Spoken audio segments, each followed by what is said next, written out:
all too often, people think the main part of retirement planning is just deciding what percentage of their income they want to invest each month.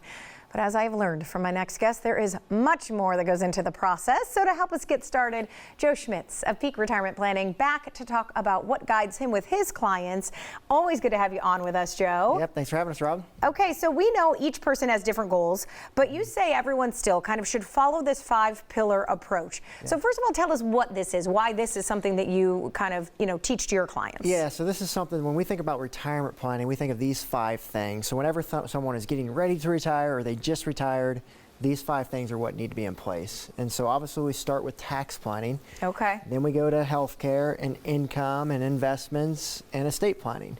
And so when we talk about the 5-pillar approach, it's about having all of those things work together. And at our firm, we think it's important to have the attorney, the CPA, and the financial planners all working together in the same place so nothing gets missed. So those are where we tell people to look to ensure that they're checking all the boxes on those 5 areas. Right, so that nothing falls through the cracks. So let's break these down a little bit. You start with tax planning, and that is such a big one, and I think one that people don't always assume is the biggest and kind of most important aspect of this. Yeah, and I think, when people think about what's one of their least favorite things, I think they say it's taxes. So it's probably something we should put a lot of focus to.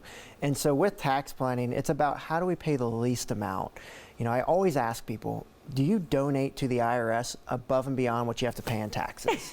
Right. Most people are going to say, of course not. Most people are looking for ways to save on taxes. And so that's what we do with our clients. And when you implement the strategies correctly that many people just aren't aware of in the tax code, it can lead to a lot of money in savings over time.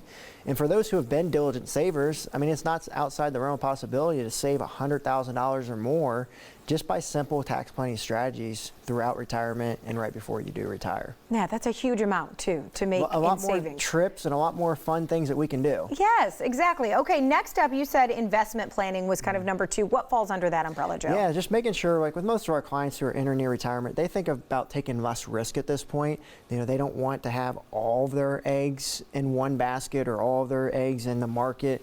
They want to make sure that they're diversified and have, different types of investments. And so it's really helping our clients still be able to get the amount of growth they're looking for because of inflation and healthcare costs and all the things that could come up.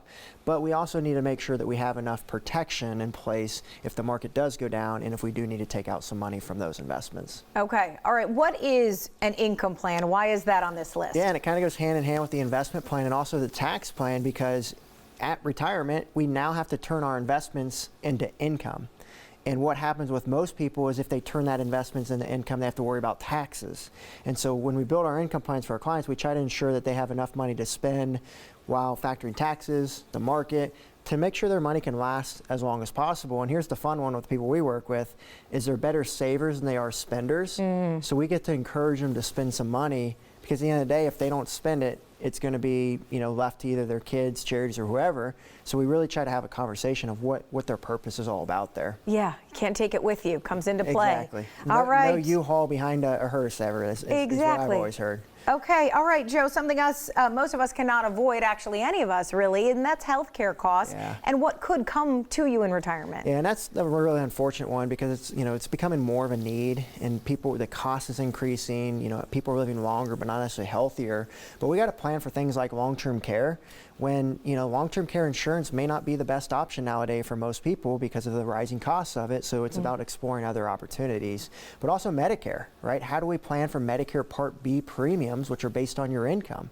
Higher the income, the more you pay. Something called IRMA. And so we help a lot of our clients with that. But also when they turn 65, what supplemental health insurance plans do they need with Medicare? And so shopping out all those different plans to ensure they get the right coverage. All right, and the 5th one was estate planning, right? That's a big one. Yeah, what are we going to do when we're no longer here and at the end of life is what estate planning is all about, right? How are we going to transfer our wealth is what a lot of our clients are concerned about.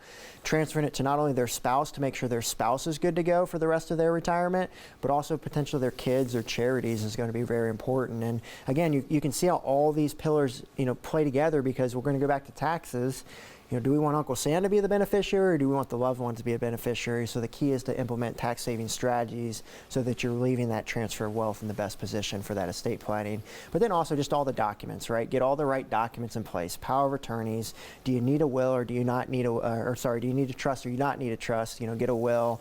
All the basic documents. Making sure those are in place so that we don't have to worry when that time comes. I want to let people know, because the 5 pillars are really the focus of your new book. You give that to people if they are looking for this kind of a resource. So go to peakretirementplanning.com. You can get the whole toolkit. You can obviously reach out to Joe and his team if you need help planning your retirement to make it a successful one. So Joe, appreciate you being here. Yep, thanks, Robyn.